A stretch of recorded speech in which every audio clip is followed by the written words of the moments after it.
কি অপরাধটা কি করেছি? জুলাই অভ্যুত্থানের পর শেখ হাসিনার দেশত্যাগের ৬ মাস পার হয়েছে। মাঝে মাঝে নেতাকর্মীদের চাঙ্গা করতে অনলাইনে বার্তা দিয়ে বিতর্কের সৃষ্টি করছেন। এরই মধ্যে নতুন করে শেখ হাসিনাকে নিয়ে মজেছে নেটিজেনরা। মূলত দৌড়াও হাসিনা দৌড়াও নামের একটি গেম ঘিরেই তরুণ প্রজন্মের হইচই শুরু হয়েছে। কি অপরাধটা কি করেছি? বারবার দেশে ফেরার বার্তা দিয়ে সশরীরে ফিরতে না পারলেও নেট মাধ্যমে ঠিকই ফিরেছেন শেখ হাসিনা।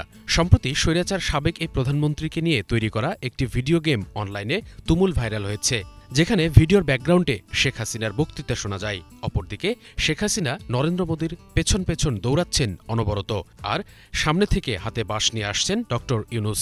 ভিডিওর ব্যাকগ্রাউন্ডে যে স্থান দেখা যাচ্ছে তাতে ভারতীয় পতাকা রয়েছে। দেবার কিছু নাই, আছে শুধু ভালোবাসা, দিয়ে গেলাম তাই। ভিডিও গেমটি তাশরিফ বিন মিজান নামের একটি ফেসবুক পেজ থেকে আপলোড করা হয়েছে। ওই পেজের তথ্য বলছে, তাশরিফ ড্যাফোডিল ইন্টারন্যাশনাল ইউনিভার্সিটির মিডিয়া অ্যান্ড ক্রিয়েটিভ টেকনোলজিতে পড়াশোনা করছেন। জানা গেছে মিজান এই ধরনের আরও গেম ডেভেলপমেন্ট নিয়ে কাজ করছে, যার মধ্যে রয়েছে হেলমেট লিগ, দুর্নীতিগ্রস্ত পুলিশ, শাহবাগী, কাউয়া কাদের সহ আরও অনেকে।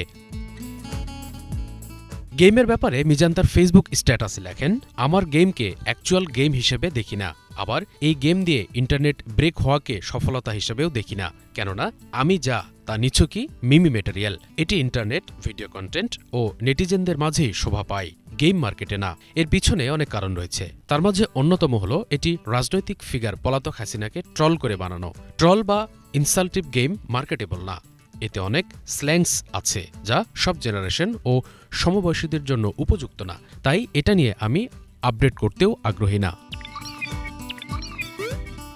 নিজের পরিকল্পনা জানিয়ে মিজান লেখেন, আগামী পরিকল্পনা হলো মিম গেম বানাতে পারি ২-১টা, এতে আমার প্র্যাকটিস হবে, কিন্তু লং রানের জন্য মিম ও আর্কেড গেম নিয়ে কাজ করব না। এদিকে ইন্ডি গেমের জন্য লার্নিংয়ের বেশিরভাগ অধ্যয়নই বাকি আছে। এছাড়া গেমের আন্তর্জাতিক বাজারে নজর দিতে চান মিজান। তাশরিফ জানান, গেমটি তৈরি করতে ৭ থেকে ৮ ঘণ্টা সময় লেগেছে।